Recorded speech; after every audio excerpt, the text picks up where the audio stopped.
Olá, estamos de volta. Isso, vamos aí para a nossa aula de revisão. De olho na tela, vamos fazer a nossa revisão de concordância verbal, parte 2, aula 49.2. Vamos juntos. Concordância verbal, né? Vamos ver aí a concordância dos verbos impessoais. O verbo fazer. O verbo fazer, quando é usado para indicar tempo transcorrido. Nesse caso, não deve ser flexionado, não vai para o plural. Olha o exemplo, faz 10 anos. Então, tempo transcorrido, fica no singular. O verbo haver, né, esse nosso verbo impessoal, nesse caso, não tem sujeito, né, e fica na terceira pessoa do singular. Exemplo, havia muitos assaltos onde eu vivia. Mas nós temos aqui, professora, muitos assaltos. Não deve concordar, porque a regra diz que quando estivermos usando aí esse sujeito, esse verbo impessoal já diz, né, sem sujeito. Então, o verbo fica na terceira pessoa do singular. Havia muitos assaltos onde eu vivia. O verbo fazer, quando este verbo é usado para indicar tempo transcorrido, não deve flexionar, ok? O verbo fazer é indicando tempo. Faz 10 anos, faz 20 anos, faz 2 horas, já fazia 2 meses. Então, percebam que não tem flexão e todos os exemplos aqui foram construídos a partir, né, de indicação de tempo transcorrido. Nesse caso, fica no singular. Quando ele é usado associado a outro verbo e ainda indicando o tempo, o que acontece? Ele também fica no singular. Por exemplo, vai fazer 20 anos e deve fazer 20 anos. Então, percebam que aí utilizou um outro verbo, mas mesmo assim ainda indicando tempo. Nessa estrutura, eles permaneceram aí no singular. Ok? Vamos aí mais um. Singular, singular. Beleza? Quando for utilizar como locução verbal, qual é a regra? Então, as locuções verbais, quando o verbo estiver acompanhado por outro verbo, ambos os verbos devem aparecer somente na terceira pessoa do singular. Terceira pessoa do singular. Por exemplo, aqui, ó, deve haver uma saída, deve haver solução para esse caso, pode haver alguma complicação, pode haver sérias complicações, ok? Muito bem. E o verbo ser, né?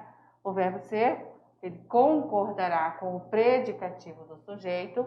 E aqui o nosso exemplo, nós vamos observar que foi construído já com o pronome isso, né? E o predicativo está no plural, o nosso verbo concordando perfeitamente.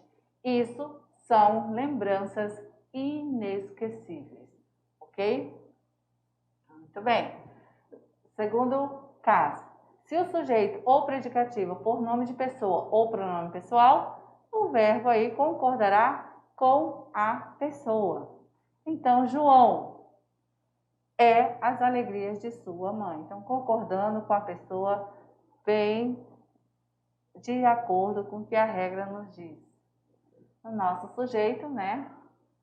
João, e o nosso verbo aqui no singular, porque João está no singular.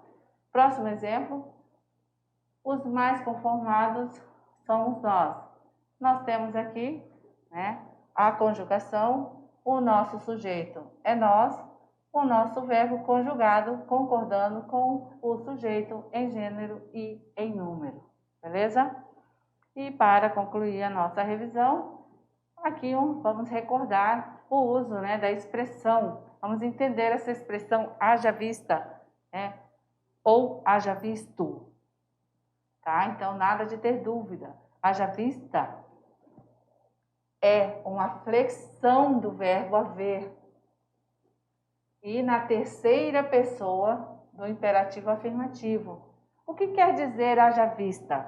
Haja vista significa por causa de, devido a, uma vez que, visto que, já que, porque, tendo em vista. Olha só, agora sim você vai conseguir produzir bem tranquilo, né? Porque, olha, vamos ver no exemplo.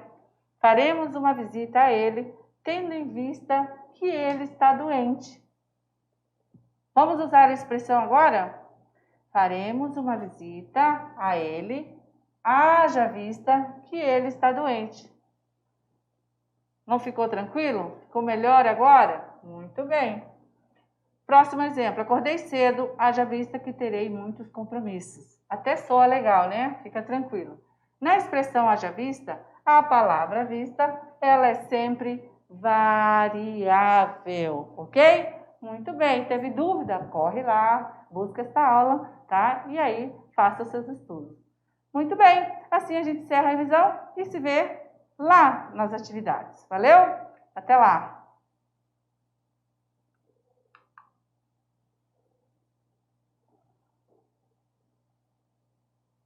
Estamos aqui de volta, estou de volta, né? Eu e você agora vamos aí para o nosso melhor momento, que é o momento da atividade de sala, isso mesmo. E é claro, tirando dúvidas, resolução da atividade de sala. Ei, prof, eu estou preparado, vou dar um tempo para você se organizar, um tempo aí de meio minuto, é muito, né?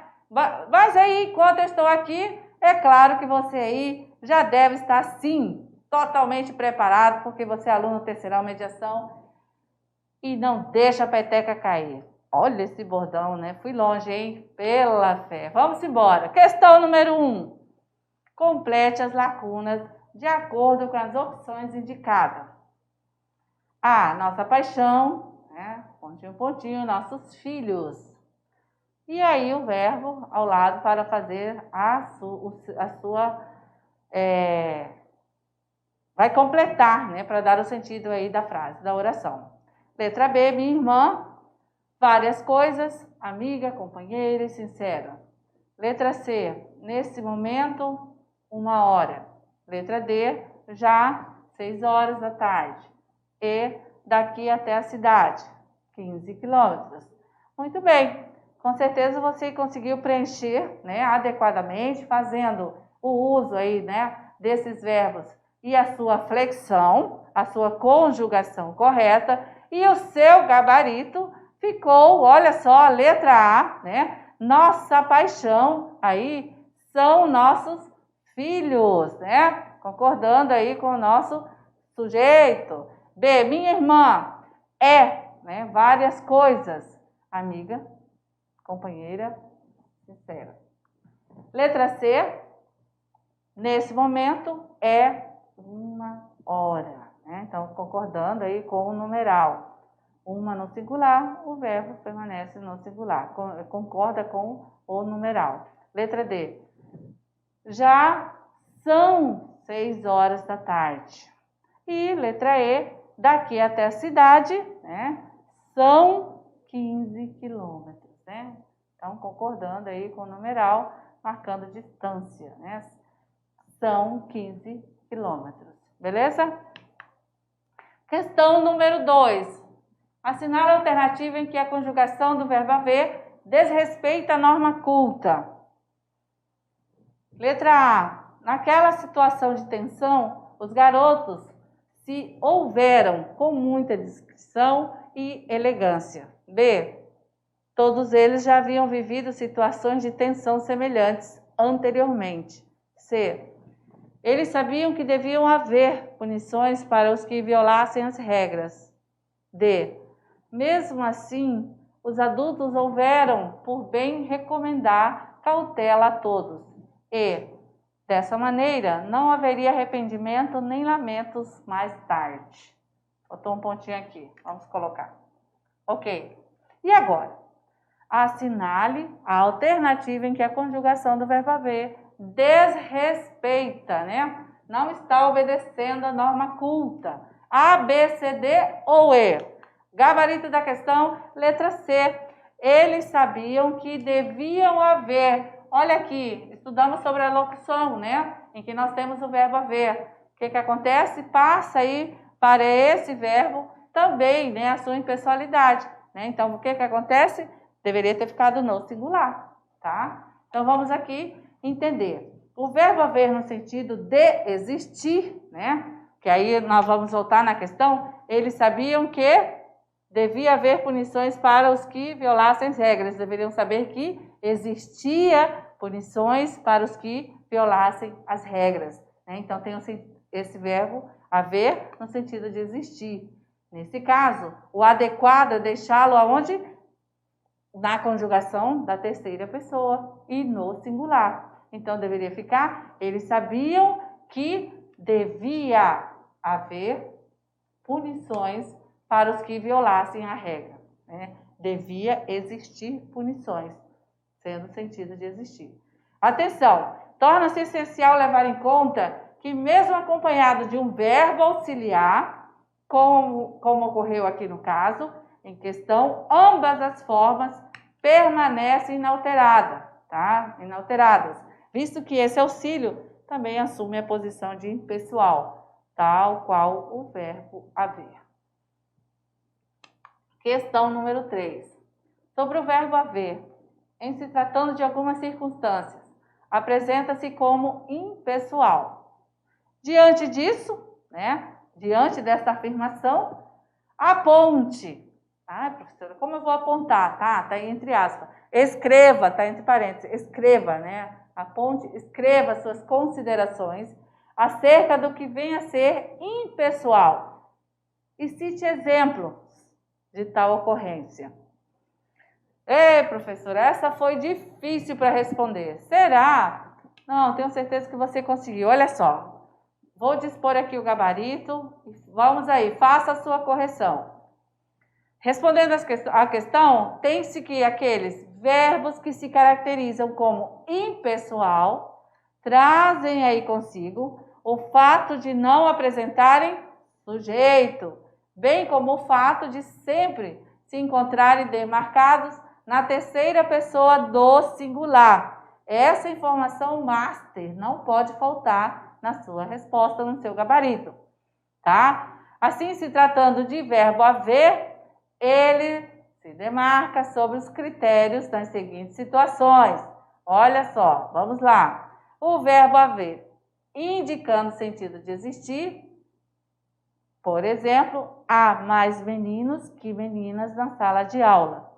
E aqui, perfeitamente, o verbo usado, né, com o sentido de existir. Né? No caso, existem mais meninas que meninos. Tá? Vamos aqui para a nossa última justificativa. Quando indicando o tempo decorrido passado também. Olha só, para quem esqueceu, há 2 anos que não a vejo. Né? Já então transcorreu, há 2 anos que já se passaram, beleza? Então, aí nesse caso, o que acontece com esse verbo? Ele fica na terceira pessoa do singular. Muito bem. Questão número 4. Qual das frases abaixo apresenta a flexão incorreta do verbo haver? Letra A. Há tempos venho tentando falar com você, mas nunca consigo. B. Fiz uns exames há 2 meses, mas ainda não fui buscar os resultados. Houveram vezes que o calor estava tão grande que o chocolate não dava ponto. D. Eu hei de aprender matemática um dia. E. Onde há fumaça, há fogo. E aí, aluno terceirão? Essa foi bacatela, é? Letra C, né? O nosso gabarito. Olha só, o verbo haver, quando ele tem um sentido de tempo decorrido, ele é impessoal e não tem sujeito. Nesse caso, ele deve ser flexionado para o plural. Na frase, o correto seria houve, né? Houve sempre, ó, no singular, ok? Houve vezes que o calor estava tão grande que o chocolate não dava ponto. Muito bem. E agora chegou o momento Enem, beleza? Momento aí de exercitar desde o critério do entendimento do comando da questão até a análise das alternativas. Vamos ver. O Enem, ele traz aí, olha só, textos, né, para dar esse suporte ao entendimento da questão. E essa questão foi retirada, esse item foi retirado do Enem 2020, olha, bem quentinho aí para você, tá? Foi lá da prova amarela que a gente trouxe para socializar e você fazer seu treino. Então, texto 1, poesia em cartaz. O caminho habitual para o trabalho, aquele em que a gente já nem repara direito, pode ficar mais belo com um poema. O jogo, #um lambe por dia, nasceu desta intenção, trazer mais cor e alegria para a cidade por meio de cartazes coloridos aos estilos lambe-lambe. Quem teve a ideia foi o escritor Leonardo Beltrão, em Belo Horizonte. Abre aspas, em meio a olhares a cada vez mais viciados, acabamos nos esquecendo da beleza envolvida em cada esquina e no próprio poder transformador da palavra. Fecha aspas. Assim, a cada dia um cartaz é colocado por aí, para nos lembrar de reparar na cidade, na vida que corre ao redor e também em nós mesmos. Texto 2. Ontem fui dormir com saudades de mim e hoje subitamente voltei. Comando da questão. Considerando-se a função que os cartazes colados em postes normalmente exercem nas ruas das cidades grandes, esse texto evidencia a letra A, disseminação da arte poética em um veículo não convencional. B, manutenção da expectativa das pessoas ao andarem pelas ruas. C, necessidade de exposição de poemas pequenos em diferentes suportes. D, característica corriqueira do suporte lambe-lambe, muito comum nas ruas. E, exposição da beleza escondida das esquinas da cidade de Belo Horizonte. E aí, aluno? O Enem traz assim, olha, é nesse estilo, né, as questões aí para você bombar no seu gabarito. Então, vamos ao comando da questão. Considerando-se, olha, a função, né, que os cartazes, aí já entra o gênero cartaz, né, colados em poste, normalmente exercem nas ruas das cidades grandes. E aí? Ele quer entender, né, por quê, né, qual é a função do cartaz, tá? E aí você vai ter que encontrar essa resposta analisando alternativa por alternativa, fazendo o descarte até marcar o X da questão, que é o seu gabarito, tá? Então, nós vamos já trazer aqui para a gente conversar que o gabarito é a disseminação da arte poética em um veículo não convencional, né? Porque aqui ele traz, olha só, no poste, né? Ele cola ali essa poesia. Ontem fui dormir com saudade de mim e hoje subitamente voltei. O texto 2 já nos traz aí essa resposta, né? E assim nós vamos para o nosso momento clube de leitura, tá? Em que a gente tem como obra, né, aí importantíssima desta unidade. E aí você, aluno no terceirão mediação, deve fazer esse exercício da leitura, tá? E é claro que a unidade 3 traz para você aí sugestão, né? Sugestão de leitura. Vamos aí uma a uma. Então, nós temos Triste Fim, de Policarpo Quaresma, tá? É uma obra do pré-modernismo, de Lima Barreto, né? Uma história bacana aí. Teve curiosidade? Quer escolher isso aí? Ou já escolheu? Muito bem, parabéns. E aí nós temos outra opção, os sertões, né? Os sertões aí também do pré-modernismo, de Euclides da Cunha, né? Para quem aí gosta dessa parte aí mais regional, né? Então, Euclides da Cunha deixou para nós essa grande obra, Os Sertões. Tá, mas nós temos uma terceira sugestão, Macunaíma. Macunaíma já do modernismo, né? Do autor Mário de Andrade, né? Que traz aí para você essa terceira opção. Muito bem. Parou aí, Pura? Não. A gente ainda traz mais duas opções para você. Tá bem diferente, leituras diversificadas, tá? Então, você escolhe. Qual? 1, 2, 3, 4, 5? Todas? Meu Deus. Parabéns, né? Mas isso aí é só para te dizer que aluno terceirão, durante as aulas, tá? Teve sim a chance de estar em contato com a obra, estar em contato com a literatura, estar em contato com a leitura. Tudo isso vai te ajudar a chegar lá, tá bom? Valeu, então. Até a próxima. E a gente se encontra na próxima aula. Feliz da vida. Tchau.